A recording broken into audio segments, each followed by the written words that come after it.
Okay, here we go.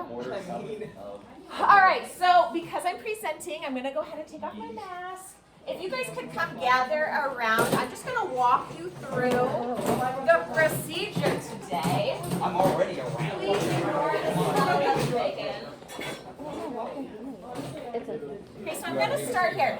And the reason I want you guys to each do this individually today is because so many times, if you're in a lab, the other kids do it, and you just kind of are a bystander.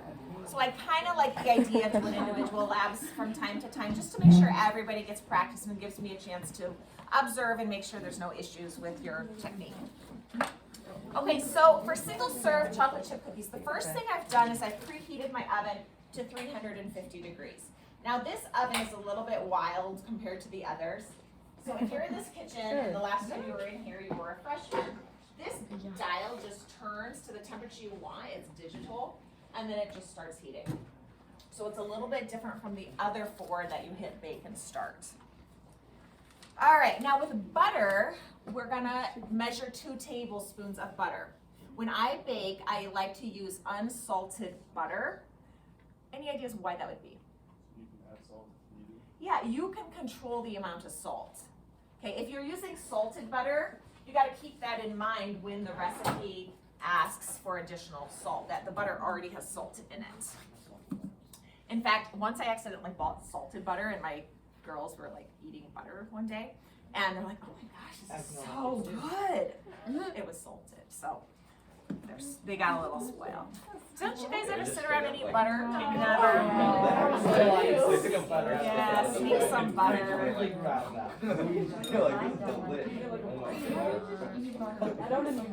I mean, I used to. So another tip is this butter is at room temperature. I did a no-no and I left it out all night on purpose. So that's a little trick. You can leave butter out actually. A lot of people have butter bells at home. So it is softened butter.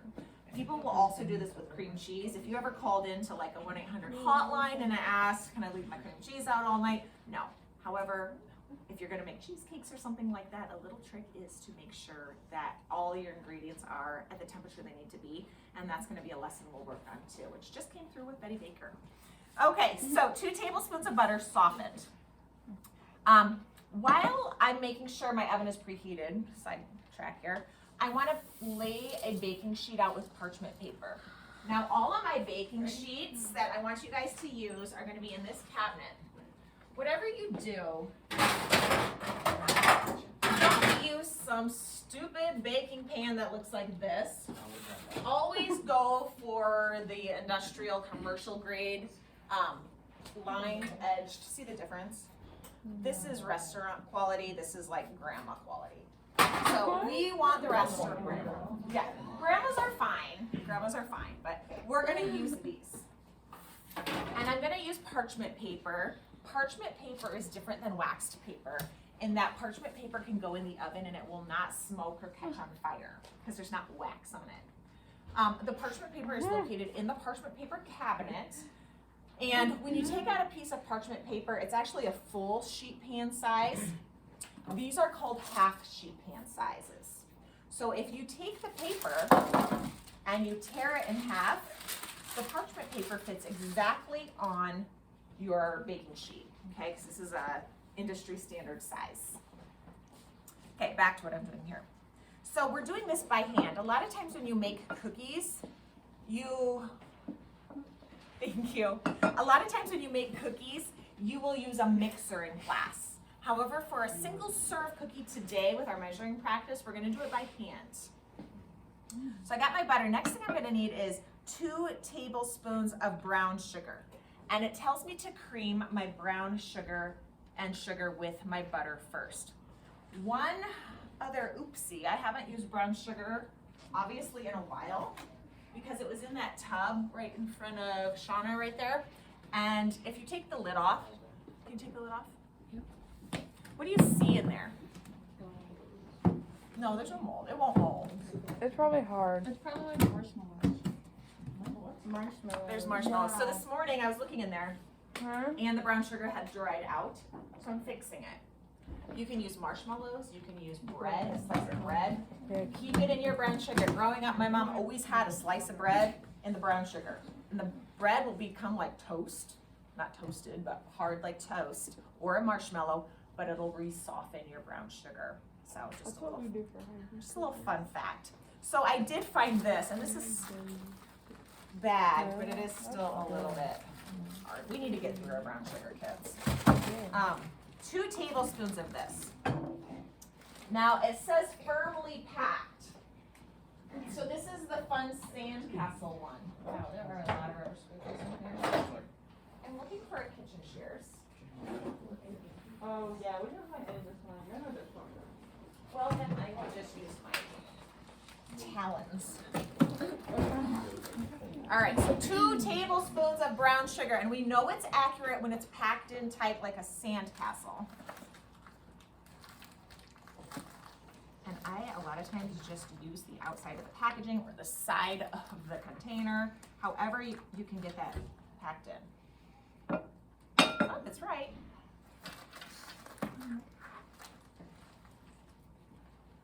Okay. Now I also need 1 tablespoon of granulated sugar. Knowing there is more brown sugar than white sugar in this recipe should tell you something. Who knows what that is? It's gonna be softer. Why will it be softer? Because the brown sugar. Because of what? The brown sugar softer. The brown sugar has more moisture in it. Now, clearly our brown sugar is a little bit dry, so it might not be as awesome as it should. And I can't find a straight edge spatula either, but if I had one, I would use it to level off my sugar. Okay, so I'll get you guys a straight edge spatula before we move forward here. Now, this is sugar.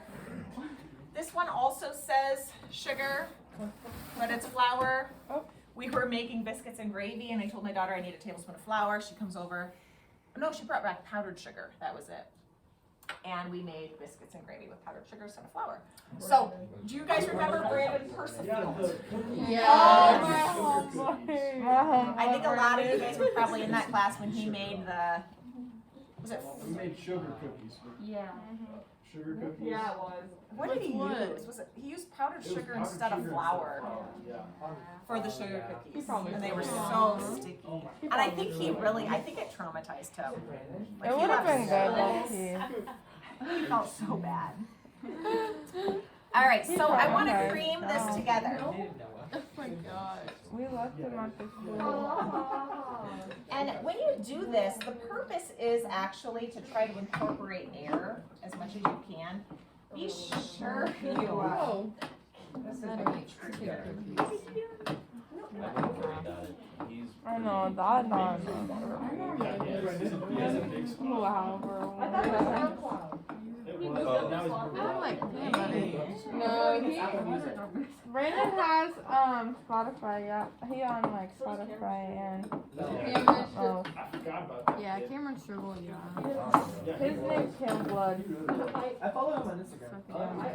So this He is is what a bang, cream so- mixture should look like for your cookies, okay? It looks blended, kind of like frosting nice. almost, thick frosting. I'll eat that up. Okay, now it calls for a pinch of kosher salt. I am just gonna take a little bit. A pinch is like less than 1/8 of a teaspoon, so it's like a 1/16 of a teaspoon. So just keep that in mind. Why do we need to add salt to a cookie recipe Oh. anyways? Yeah, it brings out actually the flavors of the sweet. It helps balance the sweetness, but it also amplifies the flavor all around. Okay, this is really coming together nice. Now vanilla, what's the purpose of the vanilla here? Flavor. Flavor. I Have you always ever, add more than I need. we I were know, sniffing me this too. yesterday I'd be because they were almond. cutting onions, Vanilla almond because. but What is that? Daniel thought it smelled straight up like vodka. What? Of course he This did. is, there is alcohol in here, It smells glycol. like It smells Glycol, yeah. Well, that's what it is. I'll You drink can make it. your I've own. had it Vanilla before. extract. We should drink my one medicated mouthwash. Vanilla bean. God, yeah. That's why I want to. So we do measure our vanilla, but we want to measure it Oh. not over our bowl. We don't want to measure any of our ingredients over our mixture in case we spill. So get that blended in. Now I need an egg yolk.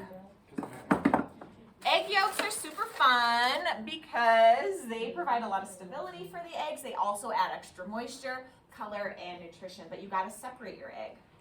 This is where it gets a little crazy. So you're gonna have two dishes, one for the white, one for the yolk. The way I do it, I crack my egg on the table, and then I kind of find a middle spot, pull the top off, pass the yolk to the other side, let the white dribble out, pass it one more time. It's a really liquidy egg. Throw away the, no, I need the yolk. Throw away the white. Almost did that twice. Okay. Now eggs carry what? Salmonella. Salmonella. So kind of be careful. We'll need to sanitize all of this when we're done A today. baby chick. So Baby one chick, egg yeah. yolk. Set aside egg white for a different use. So we'll add that.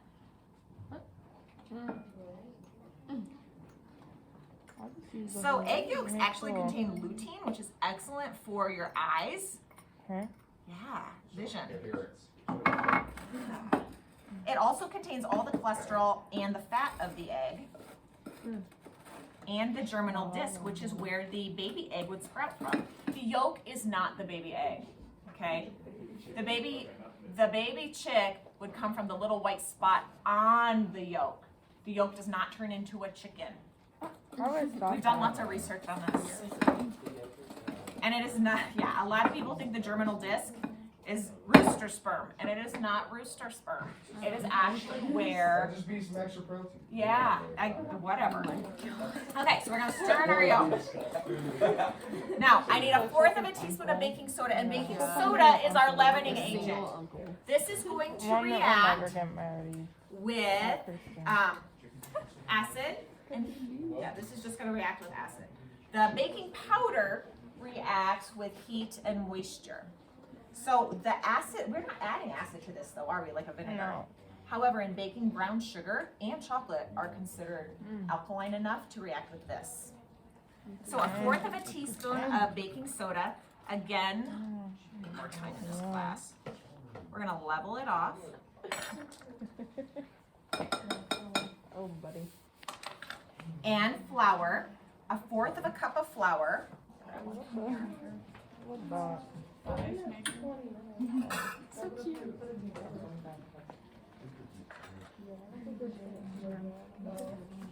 And remember, light and fluffy. Yeah, what color? Yeah, I don't take as long as Maddie did. Oh my god. I just don't have a very big spoon. Now flour's gonna add my structure. So it's kind of like your skeleton. If you don't add a skeleton, you're just a pile of moosh. Period. Stir this in. And what we've created is a dough. A dough is different than a batter. A batter can be poured. A dough cannot. You just smear that around. It looks pretty. Looks like a cookie to me. Then you're gonna add 3 tablespoons of chocolate chip cookie or chocolate chips. I like to buy the semi-sweet, and I was in a pinch, so these are actually from the dollar store, but I think they're fine. So semi-sweet just helps balance the flavor. Milk chocolate sometimes can be a little much. So you can be the judge, though. It's up to you what kind of chocolate chips you prefer when you buy them. So with these, you just scoop Oh, down that's 1, cool. 2. I was just put the little bomb.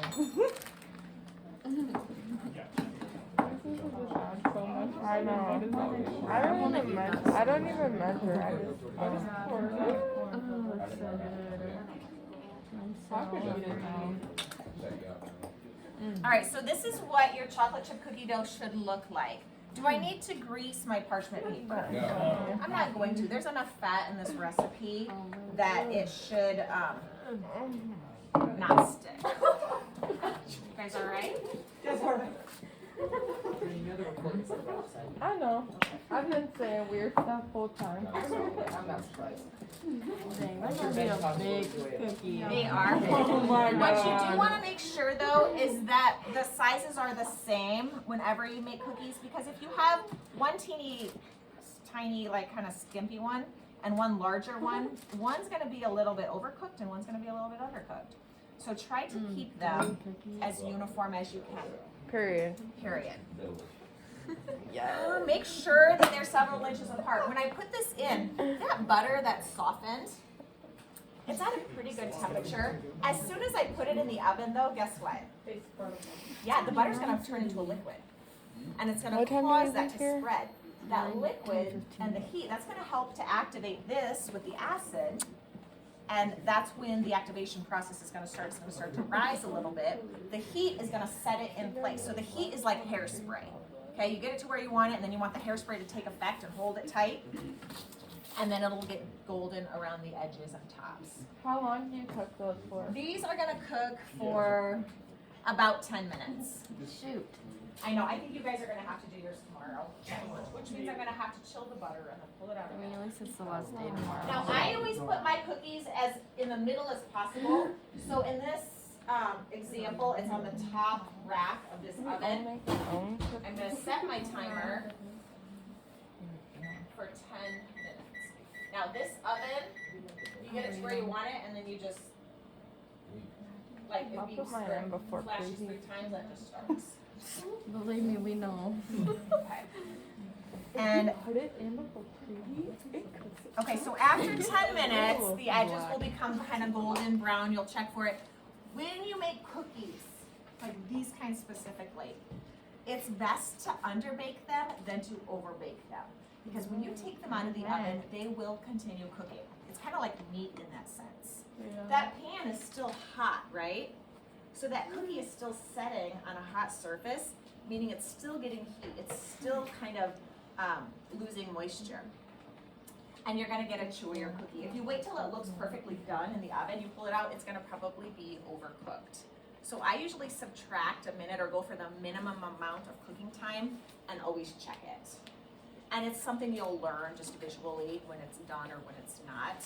Sugar cookies, if you see any golden brown on them, a lot of times, Maddie, you probably know, they're probably already done, like past their prime. So that's just something to keep in mind as far as cookie baking times. And you know your oven better than the people who wrote this recipe do. So you need to kind of understand what your oven does, how it cooks. Right now at home, my oven is complete crap. Something's wrong with it. So I really don't even know my oven. But in here, for the most part, these ovens are all pretty good. This one can be a little bit on the cooler side. So sometimes this one takes another minute or two. Just a heads up. So once they're done, I'm gonna take them out and I'm gonna let them set on their baking sheet for about 5 minutes, and I might just lift them just about this high, drop it. And what that'll do is kind of give you that wrinkly appearance on the top, because it'll kind of help deflate, and the steam will come out, and it'll kind of give you that more professional cookie look. Okay? So that'll be kind of fun. Now, since we still have some time and you guys aren't going to be able to make your cookies today, I do want to review lab setup and kind of introduce mise en place, which we'll talk more about next week. When you get to your kitchen, and I really don't care which kitchens you guys work in. You guys are all old enough and mature enough to not be weird about it. However, I want the numbers equal for each kitchen. I don't want like 8 people in one kitchen and 2 in another, right? So we're gonna make sure that everybody's got a space, and this is all kind of individual to start. You're gonna need towels. Can somebody get me 2 washcloths and 2 dish towels? And remember, the towels are in the cleaning cabinet, or towel cabinet. Also, before we start, what do we need to do with the red and green buckets? Yes, and I think we've got red and green buckets sitting over there from this morning. Red bucket, red means warning. So that should tell you 2 washcloths, 2 towels. So that should tell you red gets half of a cap, not half of a cup, half of a cap of bleach. You just need a tiny amount, okay? The green is just a squirt of dish soap and hot water. And then you would wash your surfaces down before we start, and then use the red to sanitize them. All right, let me see if we got hot water. Nope. So as soon as you come in tomorrow, if you're sitting around waiting, just go to your kitchen and turn on the hot water and just let it run for a few minutes. Oh, it's getting there. These stoppers, not high quality. So it might take you a few tries before it really sets in there and holds the water. Your first kitchen towel, depending on where you're I'm gonna fill this with my soapy water. So this is gonna go here. And the reason for this is gonna be my cleaning sink. This is gonna be my rinsing, rinse off the suds. And then I'm gonna put the clean rinse dishes here on a towel so it doesn't make a puddle of water flow off the counter or slide around with all the moisture. Once this is hot and soapy, you use one of your washcloths to start washing your dishes. And then you use one of your other towels to dry your dishes as they get done. And then you use your final washcloth to wipe any areas that get messy in your area, in your kitchen. Does everybody know where tools are located around here? Utensil drawer. And cups. So each kitchen's kind of labeled somewhat. I am gonna have my sixth graders, probably foods one, probably my fifth graders, I should say, organize the kitchens today. So right now, the tools, they get all scattered into all the different kitchens and it's not very organized. And then with cafe, we have things messed up. So I'm gonna have the kids put them all in order today. So tomorrow when you're in your kitchens, your drawers and cabinets should have everything in them that is listed on the inventory sheets. If you don't know where something goes when you're done, just check these and it should tell you. You will notice too that the measuring cups and spoons now have zip ties on them with a coordinating color for each kitchen. This is because these always get mixed up in this way. I know, oops, yellow kitchen, you left your tablespoon in the sugar or whatever it might be, okay? When you come up to get supplies, normally at a lab, just like you guys did in 7th grade, you're gonna use a pizza pan to come up with all your measuring supplies, your bowls, your dishes, to come get your equipment. And what this does is it helps eliminate, 25 kids from all huddling around the supply table. So you get your stuff and then you come back and you actually do your cooking and you're preparing at your kitchen. And these do get washed after use because obviously you can spill your ingredients, and if we don't wash these ever, it gets pretty nasty. Okay, when you're done cleaning in your sink, what I want is no suds left. No water left, no suds left. You're gonna make sure everything's dry because bacteria and mold, they thrive on liquid. So if we can make sure when we're done, our kitchen's back in here, faucets, the sinks, everything get dried and there's no soap suds or dough balls left in the drain stoppers or anything like that, okay? Any questions? Does anyone know what temperature eggs should be when you're baking with them? 38 degrees. Room temperature. Room temperature, yeah. That'll be kind of a fun unit, is listening to what temperature ingredients need to be with baking. Should we check on those cookies? Should I open the door and check on them? No. Why? Because it lets the heat out. It does. You'll let the heat out, and every time you open that oven door, just like every time you take the lid off of your slow cooker or crock pot at home, you're adding extra cooking time on. So never lift the lid on your slow cooker unless it tells you to, and never open the door of your oven unless you just do a really quick scoop because it just adds time. It says we've got 3 minutes. So one other thing while we wait for this to finish is that when you're doing this, you can share a pan with other people tomorrow. And what you'll do is you'll just label with a Sharpie, like whose is whose. Like you might say, this is Paige's right here, and you can draw a circle around yours or whatever. Just keep in mind that they will spread. So give yourself, a good 2-inch space around you. Ours are gonna be small because we I love snipping. So in this recipe, how many calories do you think are in these two cookies? 550. 790, 250, 400, 550. 550? 3 300. See, there's 2 tablespoons of butter. There's 2 kinds of sugar. 3 tablespoons total of sugar. might as well help us with nutrition. And egg yolk. Yeah. 528. Who's closest? How the I heck? guess you're right on. How many grams of fat? Oh, I said 550. Grams of fat. 23. 6. Alright. Ooh. I don't It's know. 2 tablespoons of butter. 50 G's. 50 G's? In both of them? Yeah. I Oh. know, The I whole saw recipe. this one. Ooh. You went from 13 in one to 15 in both. No, I meant 37. I don't know. Jesus, Carter. 29. Uh, How many So calories 50? are kids your age supposed to get in a day? I know it varies. I know like Christian is gonna need different amount of calories than Yeah. Shelley. Going. I got sugar. Miss Boyd, do you want me to stop this? Sure. Okay. Just say bye. Put your face Bye, in. Say babe. bye, guys. Bye, guys. Bye.